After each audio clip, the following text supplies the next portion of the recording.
हाल ही में देखा गया है कि अम्बेडकरवादी तरीकों से शादियों का प्रचलन तेजी से बढ़ रहा है, जो अपने आप में एक नई क्रांति की शुरुआत है।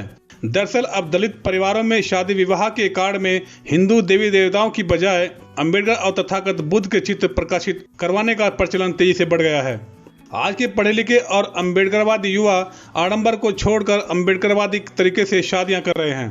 बाबा साहेब आम्बेडकर भारतीय संविधान को साक्षी मानकर संदीप उमरकर को अपना पति स्वीकार करती हूँ। दरअसल राजस्थान, मध्य प्रदेश, हरियाणा, उत्तर प्रदेश, बिहार व गुजरात इत्यादि में यह प्रवृत्ति काफी तेजी से बढ़ रही है। इसकी शुरुआत शादी के कार्डों में आ रहे बदलाव से देखी जा सकती है, तो वहीं बहुजन चिंतक इस बदलाव को अत्यंत सकारात्मक और अच्छा संकेत मानते हैं। उनका कहना है कि दलित समुदाय के सामूहिक विवाह सम्मेलन के आमंत्रण पत्र पर तथागत बुद्ध व बाबा साहेब डॉक्टर भीमराव अंबेडकर के चित्र पहुंच चुके हैं। हमें इस शुरुआत का सहयोग करना चाहिए और उम्मीद है आगे इससे भी अच्छा होगा। अगर हमने पुरोहितों के पाखंड में उलझे लोगों के इस कदम की आलोचना की तो वो वापस उसी रूढ़िवादी के अंधे कुएं में जा गिरेंगे, जहाँ से निकलने को वे प्रयासरत हैं। उनका मानना है कि किसी न किसी समय और जगह से तो शुरुआत करनी ही होगी। रुकने के बजाय छोटे छोटे कदमों से ही सही, परंतु चलना तो होगा।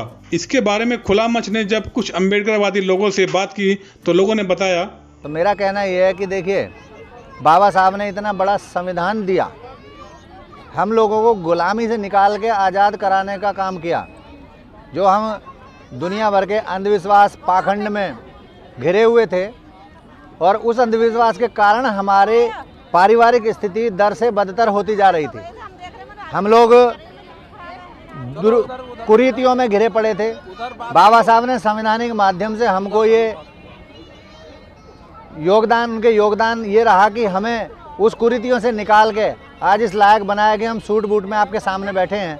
और हमारे साथी न केवल वकील, जज, IAS, PCS तक हो गए हैं, डॉक्टर हमारी कई बेटियां हैं, बेटे हैं। तो ये बाबा साहब की देन है। और जब बाबा साहब की देन है और हम शादी ब्याह क्या, मैं तो कहता हूँ हर अनुष्ठान में जो भी अनुष्ठान हम कराते हैं, चाहे वो गृह प्रवेश हो, चाहे बच्चे का नामकरण हो, चाहे कुछ भी खरीद फरोख्त हो या परिवार में कोई खुशी हो, तो हमें बाबा साहब को याद करना चाहिए और उन्हीं के माध्यम से हम अपने पूज्य भंते जी को बुलाकर और अपना वो जो भी अनुदान है उसे पूरा करें और बाबा साहब को याद करें हर परिस्थिति में।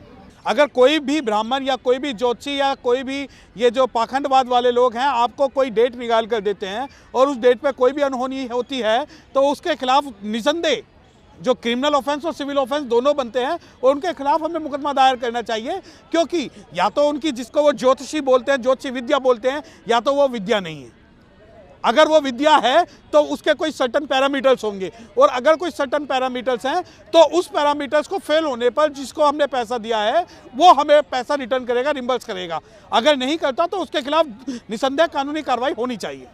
समाज जो है एक दूसरे को देख करके मतलब अम्बेडकरवाद से शादी करने के विचार सोच रहा है। जो ब्राह्मणवाद जो है या अंधभक्त जो बने हुए हैं वो भी बाबा साहब के शरण में आ रहे हैं और शादी वगैरह जो बाबा साहब के रूप में ही कर रहे हैं, बाबा साहब के उसमें शरण में कर रहे हैं। अच्छा मानते हैं कि हाँ, हम ब्राह्मणवाद से बाहर निकल रहे हैं। वो जो झूठा हमें प्रलोभन देते हैं उनसे बाहर निकल रहे तो अच्छी बात है।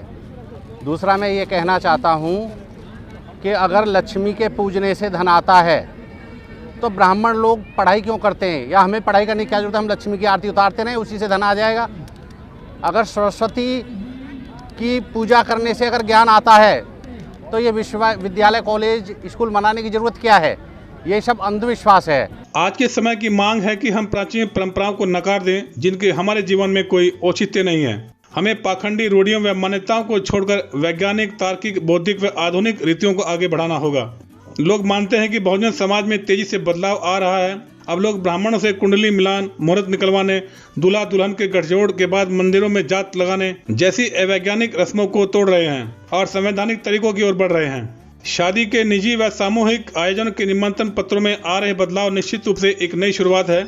इसे भीम युग के आगाज के रूप में लिया जा सकता है। ब्राह्मणवादी रीति रिवाज जन्म से मृत्यु तक और मृत्यु के बाद भी पिंड नहीं छोड़ते, परंतु अब लग रहा है कि आधुनिक भारत के बहुजन युवा इस मनु समर्थित ब्राह्मणवाद का पिंडदान करके ही दम लेंगे।